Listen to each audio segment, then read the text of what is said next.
Hey, friends, welcome to the show, Lioness Women Rooted in Christ. I'm your host, Jen Porter, leadership and career coach for ambitious and heart centered women who want to put God at the center of everything that we do. This is a space for women who know we've been given only one life, and we want to live it fully, courageously, and with deep intention. This is a place where strength is shared and where courage is found. If you're a woman of faith, you're in the right place. And even if you're not, I want to invite you to stay. Because in every conversation, there is wisdom to take hold of, clarity to lean into, and courage for the life you're living and the woman you're becoming. You are welcome here. Today's guest is Meredith Murray, community engagement and podcast host at Allies in Youth Development, a global nonprofit serving more than 27,000 orphans and vulnerable children across 92 countries through mentoring, education, and humanitarian aid. For more than 25 years, Meredith has poured into people through education, church, and community leadership, and supporting survivors of human trafficking on their journey toward healing and restoration. Meredith brings warmth, wisdom, and a deep heart for empowering others. Meredith, welcome to the show. It is such an honor, Jen. I'm so happy to be here and love what you're doing. Thank you so much. We have a kind of a shared heart. When you describe the work that you're doing and why you're doing it and what you think you're called for and kind of even the things that hold us back, that hold you back, like so much of that resonated with me. So I'm so glad we got connected. Same. Wait to have this conversation. So thank you for being here. Yeah, absolutely. Yeah, I So remember when I came across, the Lioness podcast and all that you're doing, I thought this is a woman that I need to connect with. And yeah, definitely feel an alignment between us. So amazing. So tell us first about Allies in Youth Development. What is this organization and what are they focused on? yeah, absolutely. So Allies in Youth Development is all about walking with vulnerable children, orphans, and vulnerable youth around the world. And we do that through a mentoring program. It started about 15 years ago when our founders took a missions trip to Russia. And in that, really, their eyes were opened to the orphan crisis and the reality of the orphan situation is that in many areas around the world, orphans age out of their systems at the age of 15. And, the orphanages and the centers they've been at have really just been about meeting basic needs, food and shelter, but not really about empowering them and equipping them to live full independent lives. And so, unfortunately, the life expectancy in many areas around the world of an orphan is 30 due to substance abuse, trafficking, and suicide. And so it broke their hearts, and they thought, we have to do something. And here we're in the United States, and what can we do? And there's only so much impact you can have doing mission trips a couple times a year. How can we empower the local community to do something about this? And so that's really where the Allies Mentoring Program was birthed, and it started in universities with college students in the countries, going in and mentoring the kids and just developing life skills with them and building relationships and pouring into them. And it started there in Russia, and now we're in 92 countries all around the world. We have 27,000 kids that are being mentored every month. And I think the beauty of it is that it's in country leaders that we're equipping. And, these are people that know the language, they know the need, they're personally invested. And, so we just get to equip them and champion them. And they're the ones that are really making the impact. So, yeah, that's what we do. That's pretty significant growth in 15 years. It really 92 is. Yeah. countries. How is the organization sort of handling that level of growth? Yeah. It has been, I would say it's all God, honestly. I mean, his favor, his call to care for the orphans is clear, Yeah. and that's what we're doing. And so all of our growth has been word of mouth. It's been, different orphanages seeing the impact that these mentors are having in there with their children and saying, hey, how can we be a part of that? And then leaders who know other leaders who are passionate about the same coming to us saying, hey, we want to do this. What can we do? And so it's just spread like wildfire. I just got back from Africa, and in that continent alone, the growth that we've seen is tremendous. And it's because our allies leader in that area, she's a missionary. So she knows many other missionary families. And so it's just like this network of people who are passionate and who are committed to the cause has really been the way that we've been able to grow. The need is there, the impact is there, and so it's been an organic growth really, but pretty tremendous. Well, I want to hear more about some of the stories and impact, but Yeah. first, how did you get connected with allies? I feel like when I look back in my path, it's sometimes it feels random, but we know that nothing is random and that everything is, God ordained. And I started out in education. I was a teacher for 10 years. Then from there, I moved into real estate. I love the community. I love working with people and I love houses. And I thought, oh, this will be, a great combination of all of that. And I really approached real estate as like a ministry and just like pouring into my clients. And I did that for about 8 or so years. And then I went through a season of just, fire. And it was just like one thing after another. And that's a refining time, when we experience things like that. What do you mean by fire?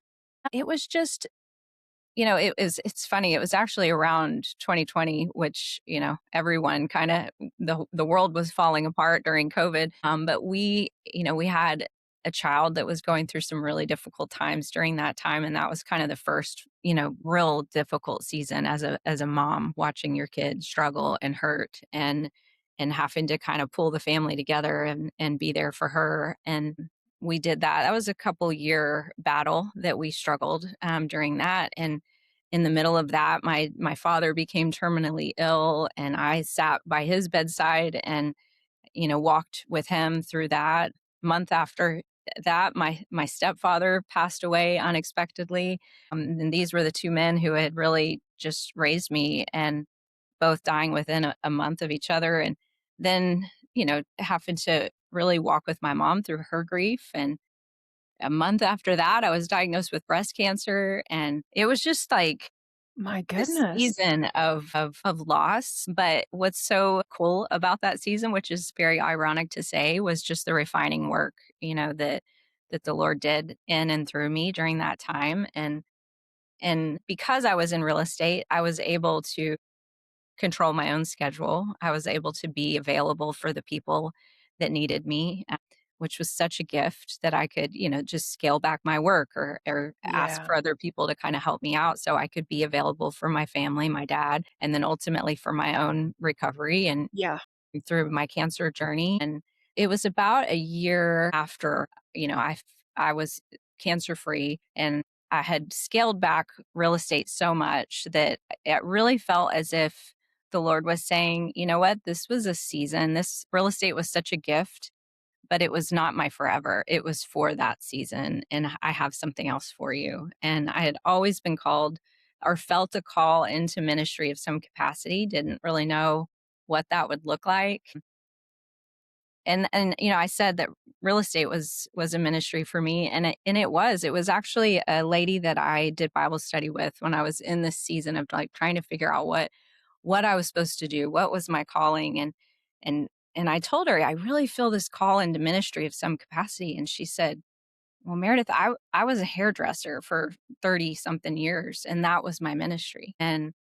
And she's like, I prayed that God would bring me who he wanted me to pour into. And they would come and we would talk about life, and I would just pour into them as I'm doing their hair. And that was ministry. And it was just like this aha moment that ministry doesn't have to be in the church. It can be in anything we do, that we're all called in that way. And so that's how I approached real estate.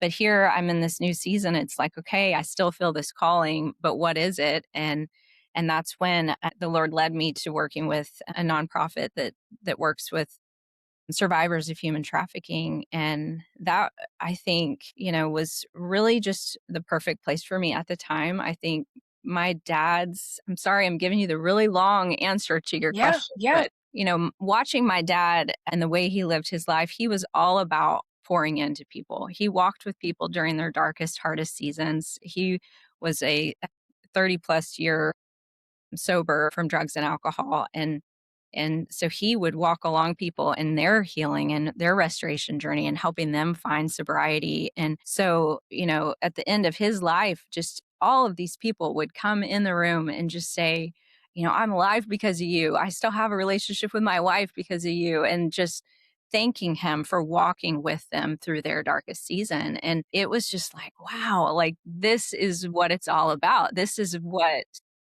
anything I've gone through, it's not just for me.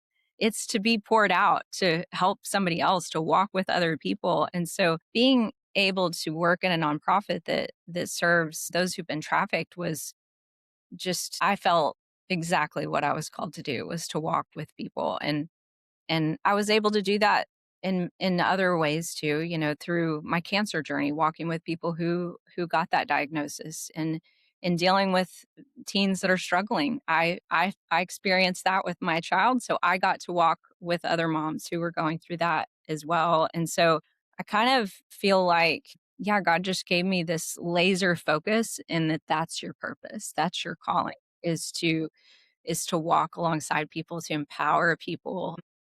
And so that's what I was able to do at that nonprofit. Unfortunately, that job, they did some restructuring, and part of that was layoffs and part of that was my role. And so it's like, okay, Lord, what's next? And that's when I was doing some speaking at my church, and allies came to me and said, we are really looking for someone who can help us spread awareness of the work that we're doing. And we see a podcast as being the way to do that, to tell the stories and to share these testimonies of empowerment and the things that we're seeing around the world. And would you do a podcast? And I'm like, okay, Lord, yes. Like I feel like I want to live just this surrendered life where, we don't always have the plan and we don't always know what it's going to look like, but just saying yes, and being willing to go where he leads. So that's what led me here. It was very much aligned with the idea of walking with people, because that's what Allies does, is that we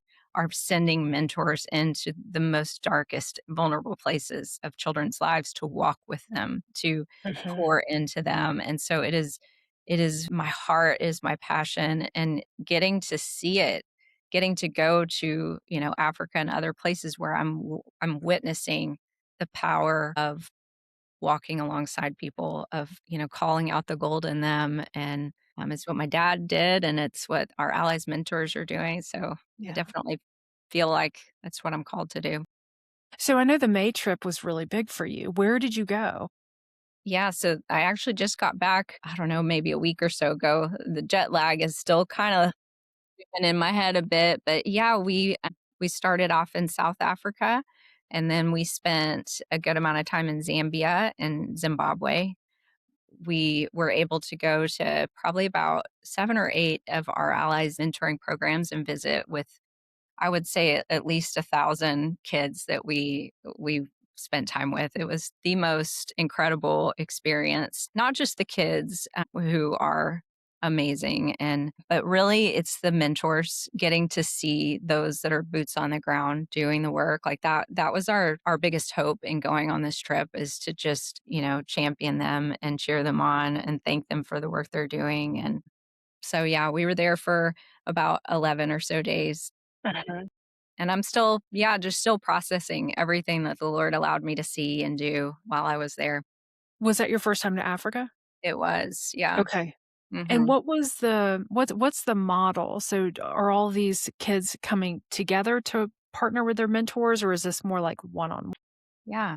So the model is, whether we're going into an orphanage or like a community center, the kids are all together. And so it's not one on one. There's typically, I would say, maybe 10 or so, and it varies from program to program, but 10 or so leaders and volunteers that are there. And they are the same ones that come every month. That's very important that they build that consistency. These kids have lost so much, and trust is something that takes time to be earned when they have lost so much. And so by having the same volunteers and leaders show up every month, is key in building that trust. And then there's always a lesson, and it varies from area to area based on what the needs are. So One of the lessons might be something as basic as clean water and how to know if it's clean or not, and what are different ways that you can do to make it cleaner so it's safer, or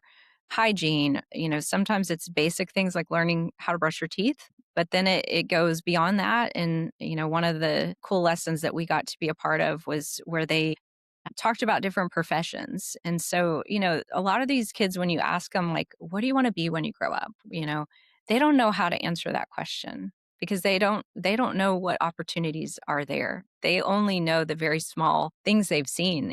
One story was a little girl was asked that, and she thought for a minute, what do I want to be? And she ended up saying, I want to be a pilot, because she remembered seeing a plane and she thought, there's got to be a job somewhere that does that. So that's what I want to be, because she hadn't really ever been exposed to other professions. And so what the Allies program will do is they'll teach all the different types and bring people into the community to talk about engineering, talk about nursing, talk about vets, talk about being a doctor and a pastor, and then let them dream and imagine what's in their heart. So another one that was really cool was the hero inside of me, and just talking about, like, true heroes have qualities that come from within, patience and love and kindness, and so really just teaching them those basic character building skills. That's what makes you a hero, that's what makes you strong. So yeah, that's the model, is really just a large group, but then lots of opportunity to break into small group as they do the lessons. And what kind of impact are you seeing in this mentorship work? I mean, what I can tell you is the joy that I saw on these kids' faces, honestly, which is hard to even wrap your brain around, because some of the areas we went into, they weren't even in the city. These were very isolated, remote villages in Africa where it's hard to imagine that people still live the way that they live. There's no electricity, there's no running water. They are living in mud huts with mud walls and thatched roofing, and bathing in the river with the crocodiles. And I mean, I saw this with my own eyes. I saw women getting buckets of water, carrying them on their heads with their babies. I mean, you think about how much our children and our country has, and then you see these children and how little they have. And yet, when the mentors showed up, when the bus of Allies mentors showed up, they literally came running and screaming, and the joy, and it wasn't anything beyond just the relationship that these people bring. A couple of the mentors told us that every month they come, the kids start running down the street, seeing that they're coming. And that is impact. That is where okay, this is working. And our hope is that these kids feel seen and loved and set free. And the set free part is the life skills that we're teaching, that is their key, is that we want to empower them with life skills, and when we can, empower them with the gospel in areas when we can share about Jesus. And so just seeing the joy in their face tells me the impact. It really does. And then it's been 15 years since the program started. We've even had lots of kids who have graduated through the program who have come back and now are mentors themselves. Yeah. And so that's the ripple effect too, of seeing, like, hey, this impacted me and I want to now give back in the same way. So, how are these mentors? How far away are they from these villages? Because they're going to school, they're probably more in cities. Yeah, some of them honestly might live within 20 or 30 minutes of where the program is, but there have been times, especially like in Peru and in Peru specifically, there are, again, very remote villages high in the Andes Mountains that our allies mentors are going to, and it's not easy. Some of them are 2-hour bus rides to get there. That's part of what allies does, though, is provides the transportation and whatever it is that they need to get there. We don't want there to be a barrier, so we try to remove all the barriers. And I think just knowing that there are people that care that much, that are willing to sacrifice that much to go that far, speaks volumes. Mhm. And let's talk about how people can get involved, because they might be feeling like, oh, I would love to Yeah, support this work. yeah, I know your model is people in country yeah, serving. and mentoring. So it's not like you're looking for a ton of volunteers to go and mentor in these countries. But how can people support this work and get involved and maybe understand more about what's happening on the ground? Yeah, that's a great question. And there's so many different ways. We're in the Dallas Fort Worth area. So if anyone is in this area, we actually have a warehouse here where we pack and ship humanitarian aid to the orphanages that we serve. And To what the kinds of things are those?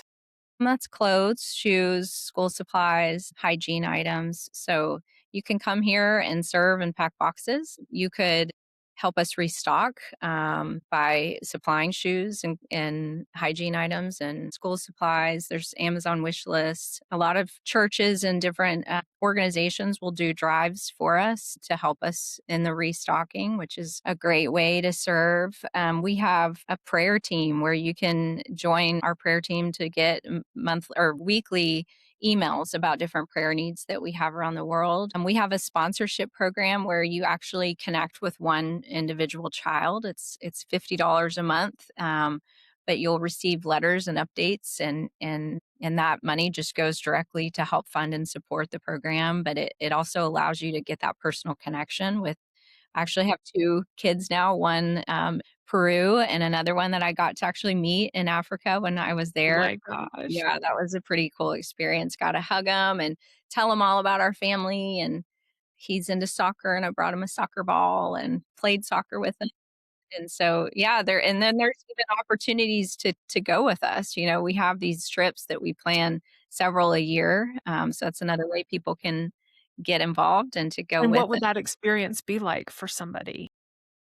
Yeah, so we call them adventure trips, allies adventure trips, and it's really just this immersive experience for people where they get immersed in the culture and then immersed in the allies program. So we're going to show you all the different programs, show you the work that we're doing, take you to the orphanages and let you interact with the kids and with the mentors, and to really just encourage them. But then we also mix in a lot of adventure in that too. So like in Africa, we went on safaris and we went to Victoria Falls, and in Peru we went to Machu Picchu. And so much of those experiences are actually woven into the community. I mean, it's so much of what their culture is based on too. So it's just this immersive experience where you get to see boots on the ground, what's happening with allies and what's happening in these areas. So that's another really cool way to get involved. And then I would say anyone who,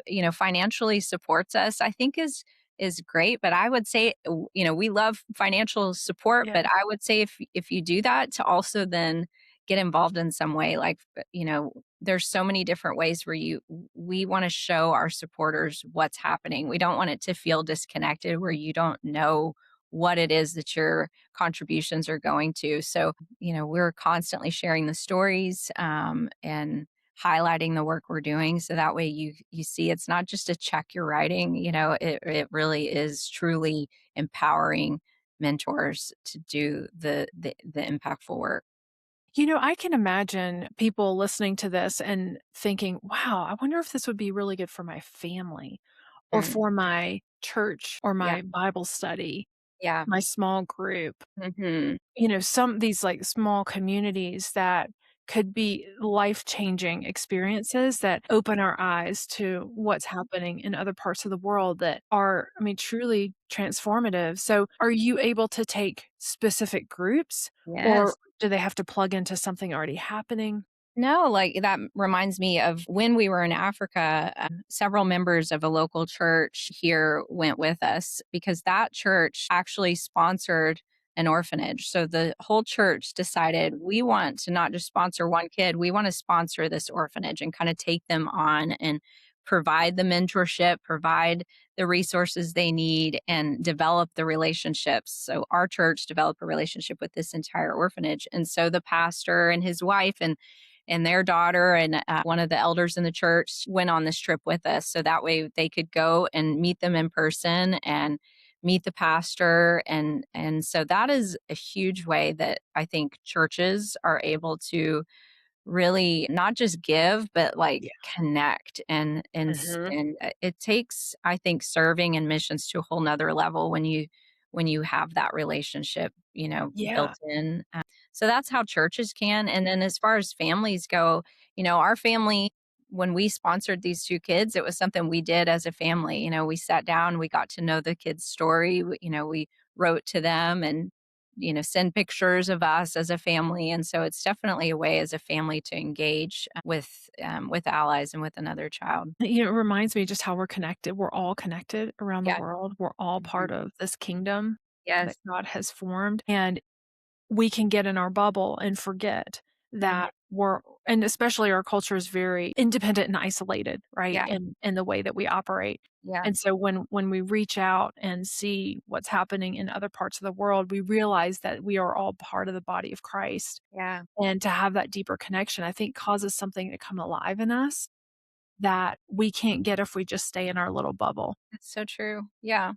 And we also, I think, sometimes don't get out of the bubble because we don't think that what we have to give is significant or that it's going to really make that big of a difference. How is my $50 a month going to really do much or whatever it is? And so we minimize it and we end up not doing anything because we don't think it's enough. And that is not true. I think, God is the God of multiplication, right? And he takes Yeah. whatever it is we give and he expands it. And we see that if we'll just be willing to kind of push past that lie and step into whatever it is, as small as it may feel, the impact is huge when we give it to God and when we do it for him. So true. Hmm. And it changes something inside of us. Like the act of giving, no matter how much it is, Yeah. there is something that we need Yeah. in order to get outside of ourselves. And Hmm. for God to, like one of the things we talked about was taking one step at a time Hmm. and seeing what God does, Yeah.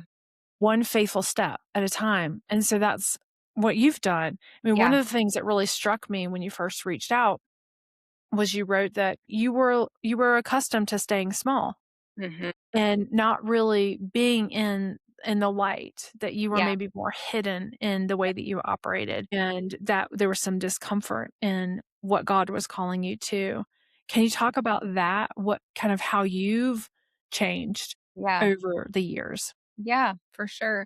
Yeah, I think it was about probably 15 or years ago. It was a while back when I really started feeling like I had mentioned before, just this stirring for God to use me in some way, and I didn't know what that was or what that looked like, and so I actually started writing and just writing what the Lord had on my heart, but I would never share it. It was really just something I kept private. And a friend of mine, I ended up sharing one of them with her, and she kind of just really opened my eyes to like, why are you not sharing these things? And I had to really just sit back and reflect on that. And I think at the time I felt like I don't want the light on me. I don't want it to be about me. I want it to be about God, and I don't want to elevate myself. And what I realized in that I had this aversion to, I don't want to be prideful. I don't want it to have ego behind it.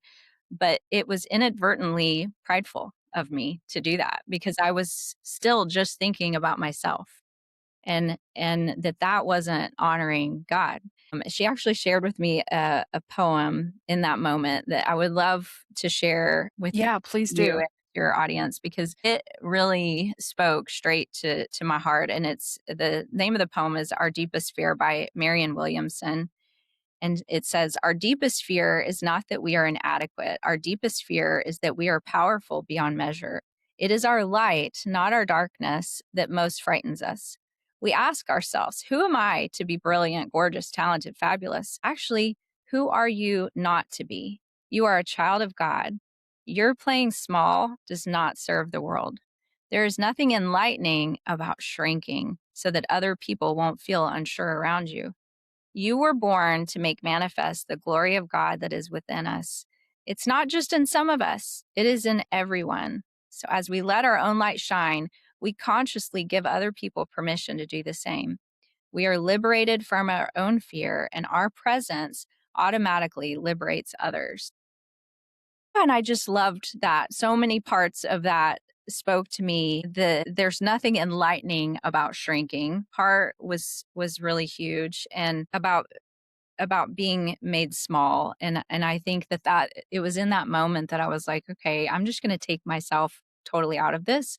And if God gives me something, I'm going to share it. And it's not about me. And if he uses it to glorify him and to help someone else, then it's all about him.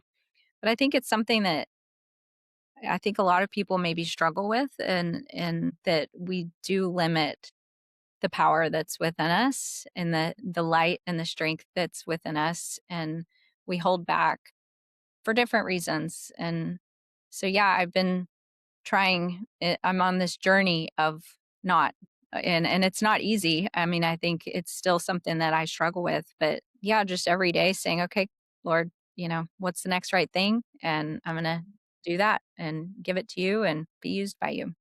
I think some people could look at the job that you hold, and your job is probably a dream job for some people. And what I want to highlight is you didn't seek it out. Mm, It's not like you had this strategic plan of how you would position yourself and gain experience to be ready for something like this. mhm. You really allowed God to guide your path. And, I'm imagining that it wasn't like, "Yes, finally." It was probably more like, "Oh boy." Like, Yeah, a little bit of fear and trepidation about stepping into something like this, which is so visible too. yeah, And so what was that like for you? Meaning, like, what kind of fears came up for you that you had to overcome? yeah. Gosh, a lot. And you're exactly right that when I look at the life that I live today, I did not plan it. This was not my doing. And it really just came from this place of surrender and being willing to be uncomfortable, I think is a huge part of it. So the fear of what I'm currently doing, I mean, first of all, I had no international global experience. I mean, I knew that a big part of this job was to travel globally, to capture the stories, to share. And I'm just from Texas and I've lived here my whole life, and just, I've been to Mexico, but I don't, but so that was bigger than anything I had ever done. I'd never done a podcast before. I didn't know the first thing about podcasting and what that looks like. And you know, so there was a lot of fear and insecurity that came in that, but I think what I've learned is just how faithful God is, and that when he provides opportunities like this that feel too big, he always takes care of the details. Like, he shows up, and it's because I know that if this thing is going to work, it's going to be from him, because Mhm. it's bigger than me and I can't do it on my own. And so, Lord, if this is what you're calling me to, then you're going to have to do it. And my answer is yes, but okay. Now I need you to, step in and do, fill the gaps where I fall Yeah. short, because there's so many of, and living a life in that way has never failed me. It really hasn't.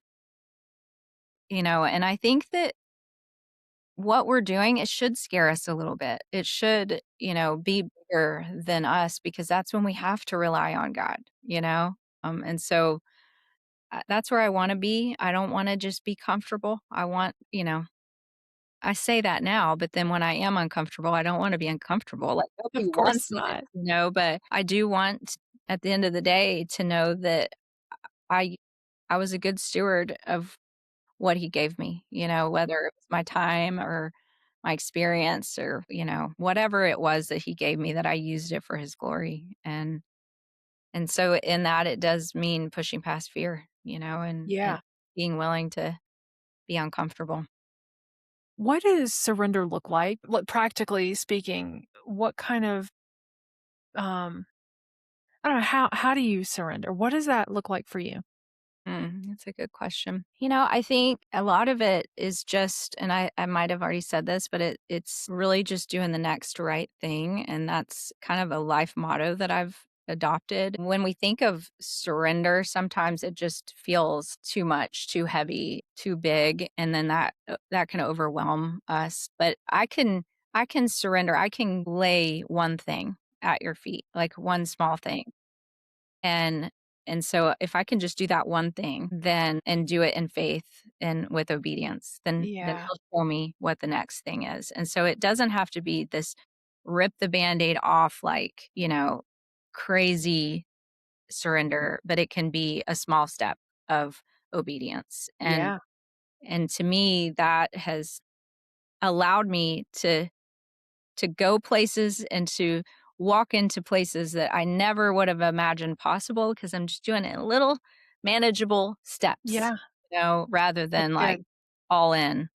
But I actually had That's a good. guest on the show the other day and she was talking about the word surrender and how, and I'm going to botch this a little bit, but I think in the Hebrew, the word actually means shield. And that when we surrender is when we get his shield because now we are under his authority in his leading. And so there's just this level of protection that comes when we are willing to like release it and step in. But it doesn't feel that way. It feels vulnerable. It feels Definitely. unprotected when Mhm. we surrender, but, in God's economy, it's the upside down, right? And that when Yeah. we surrender, we actually have a shield of protection. Yeah. Connecting shield to surrender is very different. Mhm. Yeah, I mean, none of us want to naturally let go of control. Yeah. I've learned a couple of things.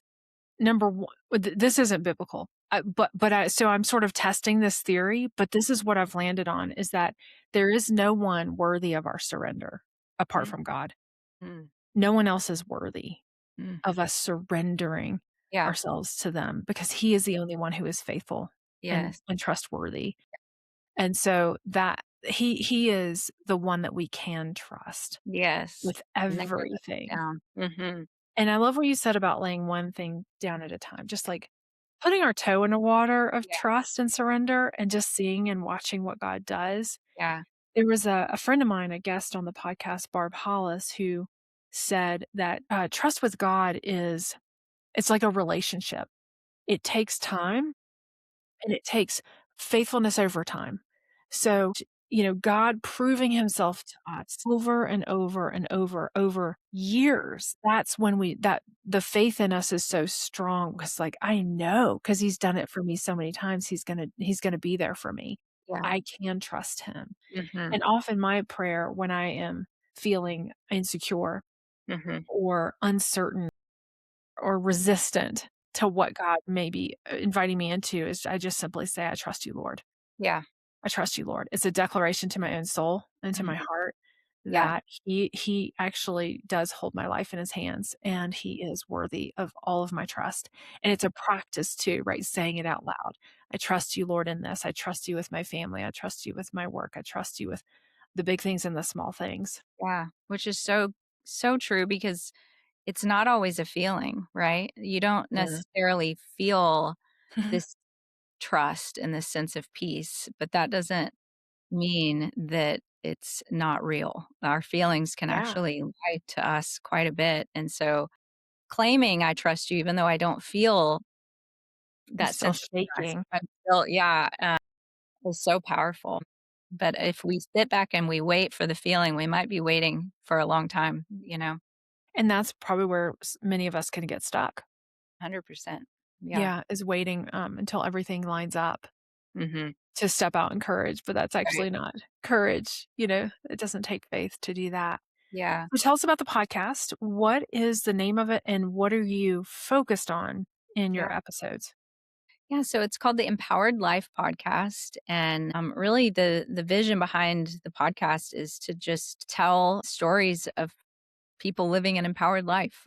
Some of those are allies people, and some are just people in the community who have courageous stories of faith and are using their life to empower the lives of other people. So we talk about mentorship, we talk about generosity, we talk about restoration, and really this idea of empowered people empower people, and so it's been really cool to have just this platform for people to come on and tell their God stories. I have a woman coming on the show tomorrow. Actually, she's an author that she had a family of 5. She had 3 kids, and her brother and sister-in-law passed away and left their 5 children to her. And so overnight, she went from a family of 5 to a family of 10.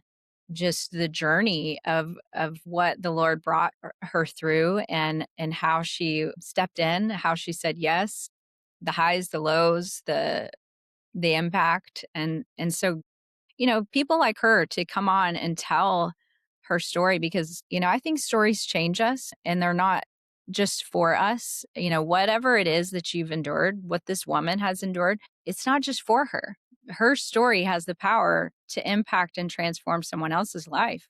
And maybe someone else isn't going to, adopt 5 kids, but there's some nugget of truth that she can share that's going to inspire and encourage someone else. And so that's the vision of the podcast, and to also tell of the impact that Allies is having, and to, there's so much parallel between, the guests that I have and their stories and what God's doing. I think that's been one of the coolest parts of the podcast, is seeing the common thread that is running throughout people's stories, that, Yeah.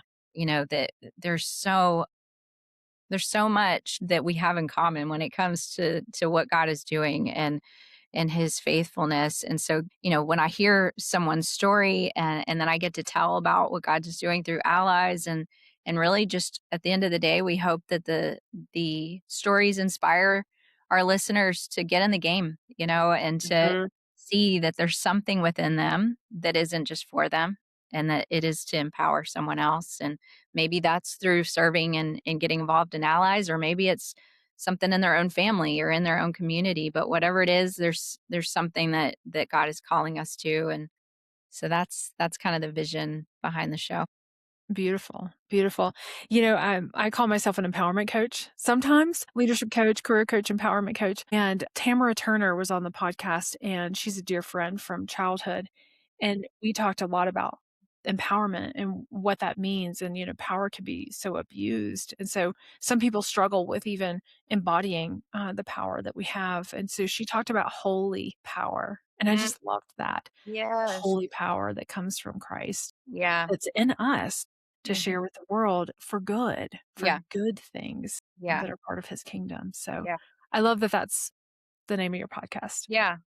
Well, Yeah. thank you so much for being with me today and sharing your story. Thank you for overcoming the fear that has come Mm. up in you over the years to get to this place of really serving in these ways that are probably bigger than you imagined in your life. And then, how can people find your organization in the podcast? Yeah. So for Allies, you go to alliesyouth.org, and everything that we've talked about as far as sponsorship or trips or ways to give, that's all on the website. For the podcast, we're on YouTube, Apple, Spotify, and it's just the Empowered Life podcast. And yeah, I can send you links too. I don't know if you can put it in the show notes, I but will. people can find us there on social media as well, on Facebook and Instagram and all Okay. those places. Absolutely.